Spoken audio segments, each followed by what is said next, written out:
Hey, hello guys, Eric West here, HawaiiRealEstate.org. Thank you so much for watching the video.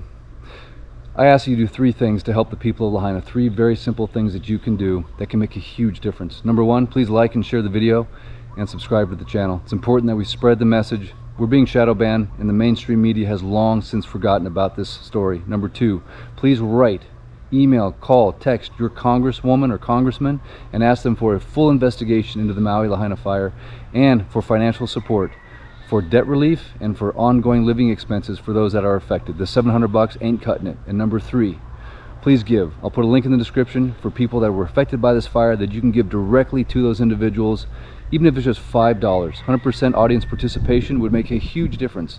And finally, encourage you to submit Freedom of Information Act requests to government agencies involved in this tragic event.